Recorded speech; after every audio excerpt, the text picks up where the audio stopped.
Halo hai teman-teman, ada saya lagi sahabat kamu Aryan Surya dari Pagar Kehidupan. Wah, luar biasa ya. Kita sudah banyak sekali membicarakan hal-hal penting dan unik yang alhamdulillah bisa membuat kamu berubah hidupnya. Nah, kali ini seperti biasa saya mengawali video saya dengan doa. Saya doakan kepada kamu semua yang sering mendengarkan suara saya di Pagar Kehidupan, semoga kehidupan kamu semakin lama semakin bertambah baik, kamu semakin bahagia dan semakin dipenuhi oleh sukacita dalam hidup kamu ya, amin. Ngomong-ngomong soal sukacita teman-teman, kali ini saya akan membicarakan sebuah hal yang berhubungan dengan sukacita, yaitu yang berhubungan lagi dengan rejeki. Betul, rejeki. Kalau seandainya saya berbicara soal rejeki, pasti orang-orang sudah menganggap bahwa itu adalah suatu hal yang pastinya membuat dia bersukacita. Nah, sebenarnya ini terinspirasi lagi oleh sebuah diskusi yang saya lakukan bersama sahabat saya. Tadi saya berdiskusi dengan sahabat saya, dia mengalami suatu hal yang berhubungan dengan masalah keuangan. Tiba-tiba sahabat saya itu berkata begini, tenang aja bro kalau soal rezeki. Kenapa? Karena semua rezeki udah ada yang ngatur. Masa sih? Benarkah? Itu dia yang akan kita bahas kali ini. Saya akan berdiskusi kepada kamu, di telinga kamu, membahas beberapa hal yang berhubungan dengan sebuah pendapat. Apakah benar sih semua rezeki itu sudah ada yang ngatur? Atau jangan-jangan itu sebuah pendapat ataupun sebuah hal yang perlu diteliti lebih dalam supaya kamu jadi ngerti bahwa apa sih yang dimaksud dengan semua rezeki udah ada yang ngatur. Nah, sekarang saya akan mengawali diskusi ini dengan pertanyaan. Pertanyaan saya adalah sederhana, pertanyaannya seperti ini. Kamu percaya nggak sih bahwa semua rezeki itu sudah ada yang mengatur? Kalau memang semua rezeki sudah ada yang mengatur, saya tanya lagi sama kamu. Boleh nggak setiap hari orang-orang hanya tidur-tiduran di kamar, nggak ngapa-ngapain? Boleh nggak? Karena kalau memang kamu percaya semua rezeki sudah ada yang ngatur, berarti boleh dong kita tiduran di kamar nggak ngapa-ngapain, nggak melakukan apapun, kalau memang rezekinya sudah ada yang ngatur, tiba-tiba di balik kasur ada uang. Betul? Salah ya? Betul, itu adalah suatu hal yang salah. Tapi walaupun salah teman-teman, kamu percaya nggak sih? Masih banyak loh orang yang percaya bahwa karena memang mereka rezekinya sudah ada yang ngatur, mereka cenderung menjadi orang yang pasrah. Menjadi orang yang nerimo. Menjadi orang yang belum berusaha sudah nyerah. Sudah angkat tangan, sudah putus asa dengan mengatakan tenang aja deh, rezeki itu udah ada yang ngatur. Padahal dia nggak ngapa-ngapain dan dia belum berusaha. Ada nggak orang kayak gitu? Kalau saya boleh jujur, jawabannya banyak, bahkan banyak sekali.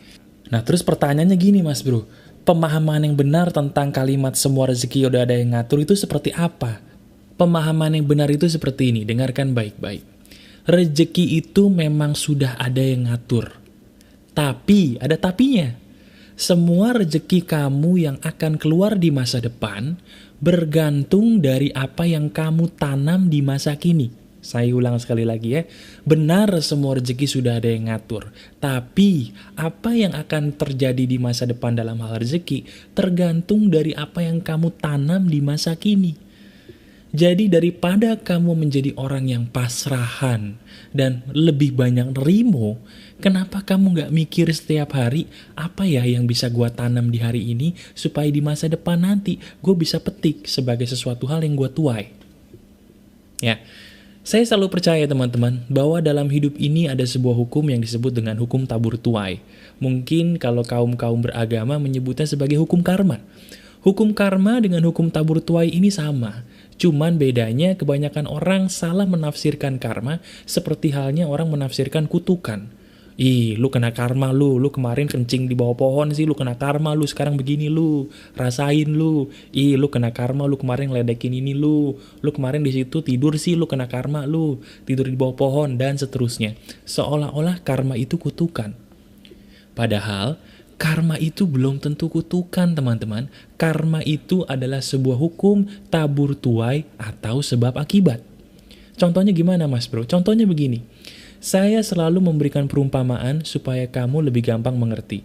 Perumpamaan untuk hukum tabur tuai adalah seperti kita bercocok tanam. Kalau seandainya kamu bercocok tanam, mungkin gak sih kamu bakal panen sebuah tanaman yang tidak seperti yang kamu tanam? Mungkin gak kalau kamu nanam benih pohon mangga, tiba-tiba yang keluar pohon cemara? Mungkin nggak kalau kamu tanam benih buah durian yang muncul buah apel? Mungkin nggak? Nggak mungkin.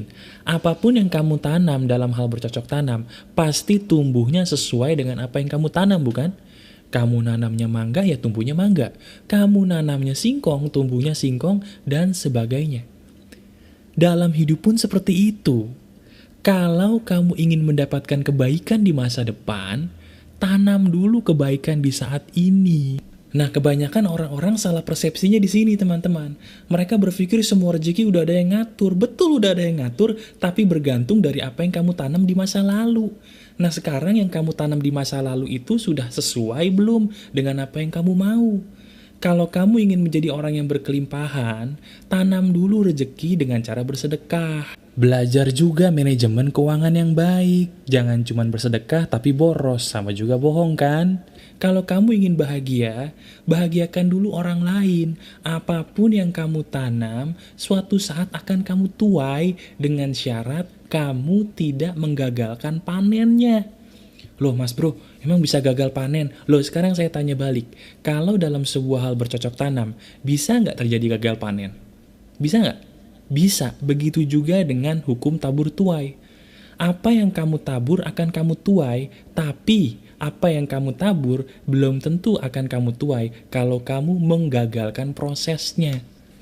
Lah emang apa mas bro yang bisa menggagalkan prosesnya? Yang bisa menggagalkan proses kamu mendapatkan kebaikan dari hasil perbuatan kamu adalah cuma dua hal. Dua hal, apa aja tuh? Yang pertama, perbuatan buruk kamu lebih dominan. Dan yang kedua, yang sering kita bahas, kamu tidak pernah mensyukuri hal-hal kecil yang sering atau pernah terjadi dalam hidup kamu. Cuma dua itu aja. Kamu lebih banyak berbuat buruk, dan kamu lebih sering tidak mensyukuri nikmat-nikmat yang kecil. Kalau nikmat-nikmat yang kecil saja kamu abaikan, jangan pernah berharap kamu akan mendapatkan nikmat yang besar di masa depan. Itu tidak masuk akal. Nah, sekarang pikiran kamu udah mulai terbuka nih. Oh, ternyata gitu ya. Ternyata kalau ada yang berkata semua rezeki udah ada yang ngatur tuh tidak sepenuhnya benar ya mas bro. Benar, tidak sepenuhnya benar, tapi juga tidak salah. Kalau ada yang berkata seperti itu, kamu tanya balik, emangnya lu udah tanam apa dalam hidup lu? Kamu sudah menanam sebuah kebaikan belum? Kalau kamu sudah menanam sebuah kebaikan, boleh kamu berkata, tenang aja bro, semua rezeki udah ada yang ngatur. Kenapa? Karena gue sudah menanam kebaikan, dan gue sedang menunggu prosesnya. Mantap, itu baru benar, itu yang betul. Nah, sekarang gini mas bro, oke, gue percaya sekarang bahwa semua berlaku hukum tabur tuai. Apa yang kita tanam akan kita petik. Nah, seandainya nih, gue ingin menghapus perbuatan-perbuatan buruk gue di masa lalu yang sudah terlanjur gue tanam. Ada nggak cara efektifnya? Ada. Gimana caranya? Caranya, kamu pertama tidak perlu memikirkan perbuatan buruk kamu di masa lalu. Sekali lagi, yang pertama, kamu tidak perlu memikirkan perbuatan buruk kamu di masa lalu. Yang kedua, bertobatlah, minta ampunlah sama Tuhan. Minta ampun dulu, ya. Setelah dua hal ini, baru yang nomor tiga yang paling penting. Apa itu? Kamu tutup taburan-taburan perbuatan buruk kamu dengan banyak menaburkan atau menanam perbuatan amal-amal baik yang lebih besar daripada perbuatan buruk kamu di masa lalu. Itu dia caranya. Perbuatan baik itu kan banyak teman-teman, dan sepele loh. Contoh, kamu punya ilmu, bagikanlah ke orang lain. Kamu punya duit, sedekahlah kepada orang yang membutuhkan. Kamu punya teman yang lagi susah, bahagiakanlah dia. Atau yang paling simple, yang sering saya lakukan, doakan orang lain, baik itu musuh kamu, teman kamu, ataupun orang yang tidak kamu kenal. Apapun perbuatan baik, pasti ada balasannya di masa depan. Itu pasti. Nah sekarang saya ingin memberitahukan, ada dua golongan orang yang paling berbahaya dalam hidup ini. Perihal nasibnya ya. Ada dua orang yang berbahaya dalam hidup ini, yang kalau dua orang ini tidak disadarkan, nasibnya di masa depan bisa buruk. Dua orang ini adalah yang pertama, orang yang suka menanam keburukan. Orang yang suka menanam keburukan, itu dia bakal punya nasib yang sesuai dengan apa yang dia tanam, yaitu buruk. Yang kedua, selain orang yang suka menanam keburukan yang kasihan, adalah orang yang tidak menanam apa-apa.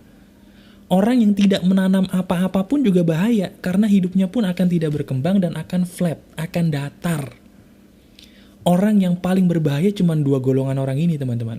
Orang yang suka menanam keburukan dan orang yang tidak menanam apa-apa.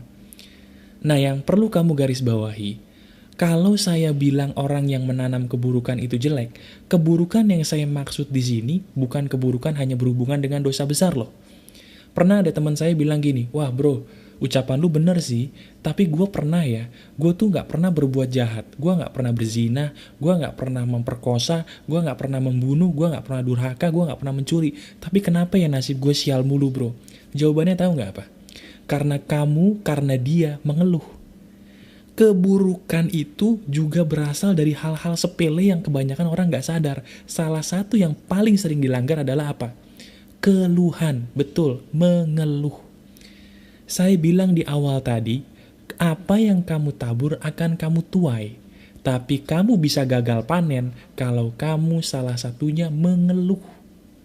Ya, kamu mengeluh.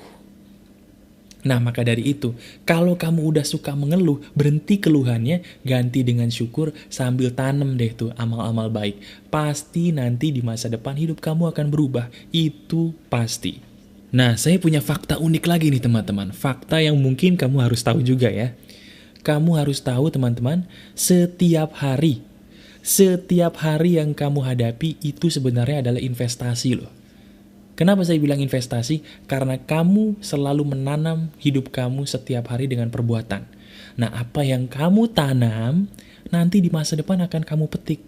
Tergantung apa dan bagaimana kamu menanamnya. Yang paling bagus adalah kamu tanam amal baik terus dan kamu bersyukur. Kalau memang kamu susah bersyukur, latihan. Dan kalau memang menurut kamu bersyukur itu susah, diam. Gak usah ngeluh, gak usah bersyukur, diam. Yang penting tangan terus berbuat baik. Berbuat baik dan berbuat baik. Nah, abis kamu tanam, baru kamu boleh ngomong, semua rezeki udah ada yang ngatur. Bagus, itu baru bener. Tanam dulu, baru ngomong, rezeki semua sudah ada yang ngatur. Top. Nah, Mas Bro, mantep nih penjelasannya nih. Keren. Oke, gue ngerti. Nah, sekarang pertanyaan berikutnya nih, yang biasa ditanyakan oleh teman-teman saya adalah begini. Kalau kita sudah menanam amal baik, Mas Bro, kita perlu berusaha nggak sih? Nah, pertanyaannya kan gitu kan. Kita udah menanam amal baik nih, udah bersedekah, udah bersyukur, udah berbuat baik, nolongin orang. Kita perlu berusaha nggak untuk mendapatkan apa yang kita mau? Jawabannya perlu, tapi tidak perlu kerja keras. Yang perlu kamu lakukan, usaha saja secukupnya. Gak perlu banting tulang, gak perlu berdarah-darah, pancing semuanya seperti yang saya bilang, pakai amal baik.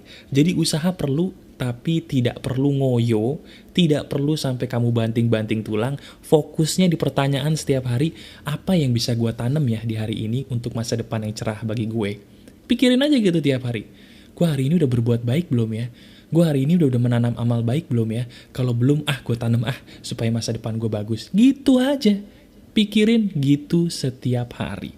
Nah, terakhir, supaya kamu jadi lebih jelas, saya memberikan sebuah ibarat perumpamaan supaya kamu jadi mengerti apa yang saya katakan ini dengan jelas. Kalau ibarat cocok tanam, teman-teman, syukur itu adalah airnya. Usaha itu adalah pupuknya. Jadi setelah kamu menanam amal, ya ibarat benih itu kan harus disiram pakai air dan dikasih pupuk, betul nggak? Nah, setelah kamu menanam amal baik, kamu hiasi amal baik kamu dengan syukur dan usaha secukupnya. Itu caranya. Dan itu yang bisa merubah hidup saya, dan itu pun yang bisa merubah hidup sahabat-sahabat yang saya ajak diskusi menjadi hidup yang lebih baik.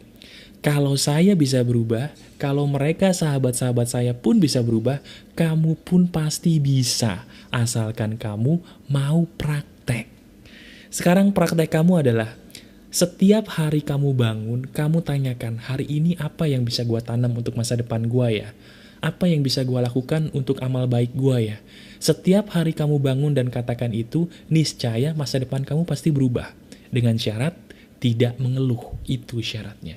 Ya, so hiasi hidup kamu, anggap hidup kamu adalah bercocok tanam, dan cocok tanamlah dengan amal-amal baik, supaya ketika masa panen, kamu bisa menjadi orang yang menerima banyak keajaiban, karena kamu banyak menanam amal baik di masa lalu.